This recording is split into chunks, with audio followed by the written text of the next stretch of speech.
gym this morning as well. But today I'm going to answer the question. One thing I get asked quite a lot is how do I expect and how do I manage to maintain muscle and strength whilst not eating on a fast? First of all, I'm going to say you've probably heard the saying that nutrition is not only the food that you put in your mouth, it's also the words you listen to, the words you speak, the words you hear, and the people you surround yourself and your surroundings.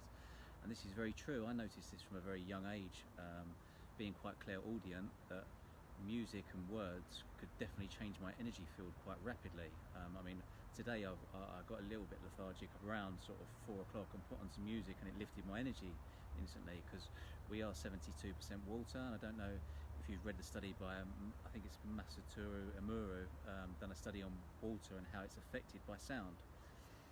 So we are affected by vibration, frequency and music, and obviously speech is a form of this. So what I tend to do when I am fasting is I make a playlist of songs, and this playlist, I call it manifestation music or strong affirmation music, and all of these songs will contain certain lyrics that are very uplifting, and I will generally try to change the frequency of the music to either 432 or 528, which is one of the solfeggio frequencies. And by doing this, I find that every time I have a little bit of a lull through the day, if I put these tunes on, it lifts me up again. So this is another reason why sometimes when certain people's energies come into the room, you instantly want to leave. You get a feeling of that person. We're actually, if you can tune into your energy, you can actually pick up on a lot of things around you. As I say, we've got 114 chakras in our body, 7 in the main energy wheel, and we've been talking about that quite a lot yesterday. As with meditation, which we spoke about yesterday, meditation is probably one of the most healing things you can do apart from sleeping. Some studies have shown sleeping better, some studies have shown meditation. It usually sways towards sleeping, but I'd say this is dependent on the person who's doing the meditation, because a lot of yogis have been shown that they can actually get into a delta brainwave just through meditation, whereas the average person will get down to about a theta brainwave. Now on top of this, some studies I read probably about 4 or 5 years ago, and then it actually got reintroduced to on an astral study course that I went on. I spent about a month in France last year studying astral projection with a guy called Todd Agamesis. Hi Todd. He's actually helped me with this information today because I needed to dig it out of the file from somewhere. But if you was to sit down, say you're sitting right here, right now, and a lot of injured athletes do this. So when you're training, when you're fasting, you obviously want to use as little energy as possible. So when I'm in the gym, I tend to lift a heavier weight for less reps, probably 85% of my 1 rep max for 5 reps, and I tend to do 4 to 5 sets. And I don't do too many muscle groups at once. When I do train, I tend to do opposing muscle groups together, so I do chest and back together. So I like to build up the muscles in synchronicity, symmetrically as well, because I feel personally that this has less of an effect on the joints if you build them up symmetrically. So I do, say, shoulders and legs together, or biceps and triceps together, and chest and back together. But what I was getting into is that if you was to sit down and you was to imagine doing a bicep curl but not actually doing it. So when you're sitting still, you can almost get your energy body to do a little bit of a dance without actually moving your actual physical body, can't you? I know a lot of people might struggle with this at first, but if you was to sit down and you was to imagine doing this with your arm, if you do it really quickly like this and then you stop, you almost get the feeling that you're still doing it. So if you could imagine your energy body contracting the bicep without actually moving it, or contracting the leg muscle, or contracting the chest muscle, performing the exercise without actually doing it, studies have shown that this can increase the muscle up to 10.8%, and that's without even doing anything. So even if you didn't want to go to the gym while you're fasting, if you was to sit down each day and go through your muscle groups and to imagine, to use your energy body, or to just imagine that you're contracting it and doing the movement, you could still maintain, possibly even gain, depending on what type of fast you're doing, whether it's a juice fast, an amino fast, a water fast, or a hard dry fast. As I said, I've actually achieved this with a hard dry fast before. But yeah, 10.8%. So now if you was to combine this with a form of weight training, which as I've just mentioned you do, also with the earthing that I'm going to talk to you about probably tomorrow. This is sitting on grass or standing on grass bare feet, so the protons, neutrons and electrons can clear the inflammation in the body, which is very healing as well.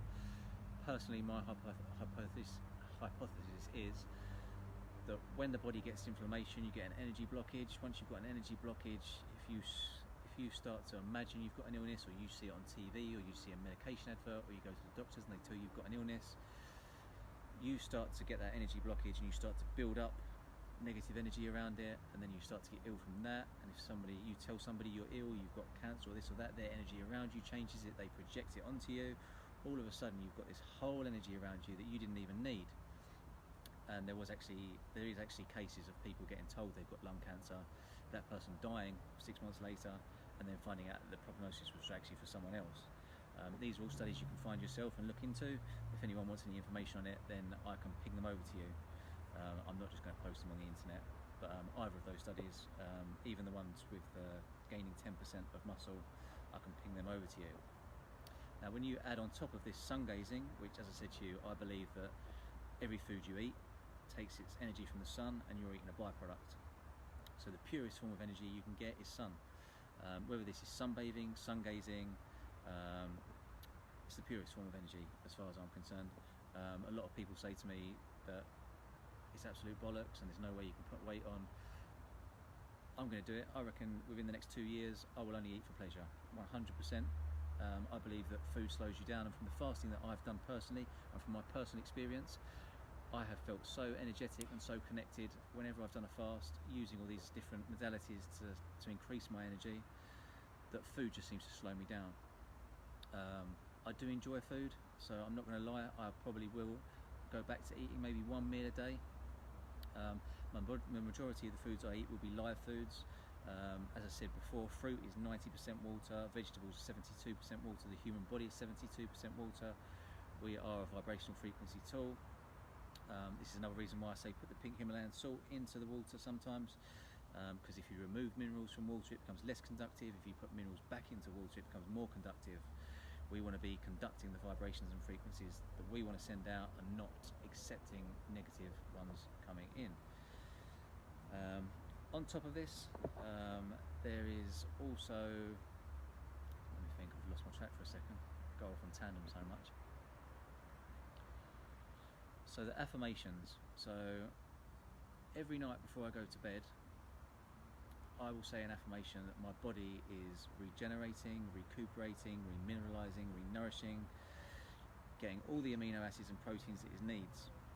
Now, as I said to you before, if somebody can get told that they've taken a medicine to cure something, and it's not the medicine and their body can create the chemical, why can't we imagine we've eaten the food and get the nutrients from it? Because this is all made up by us anyway. So why can't we say, I'm going to have the amino acids that I need to repair my body without eating the food? So this is where I've gone with this, and this is what I've tried. As I said, there's been studies where people have created the chemical for a certain medicine when they've needed the medicine without taking the medicine. So this is not too far-fetched if you stay with me. So when you combine all of these things together, I believe that not only could you maintain your weight and maintain your strength, that there's a physical possibility that you could actually gain it. As I've mentioned yesterday, I think there's a lot of other things the human race is going to be capable of soon. I think telepathy is just around the corner.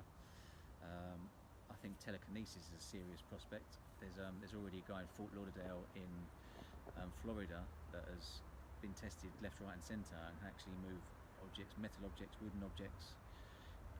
And the way that they've studied him and found out that he does it is slightly before he actually moves this feature, there's an increase in his brainwave activity, and it's such a spike. Literally, you'd see this spike going along, and then when he actually moves the thing, the spike goes up about this much. So we all have these capabilities because we can all get our brainwaves from alpha, beta, theta, delta when you have enough practice with it. Yeah, so this is another 9 minutes today. I'm trying to keep these to 9 minutes for this 21 days. On the 40-day one, the documentary will be a lot longer, but I'll be going into detail a lot more in depth with a lot more studies, and obviously somebody else will be filming that and editing it as well, so it'll be a lot better quality. So I'm going to leave you with that today. I hope that's a good one for you. I think it's quite an interesting one. Throwing in a bit of astrology there.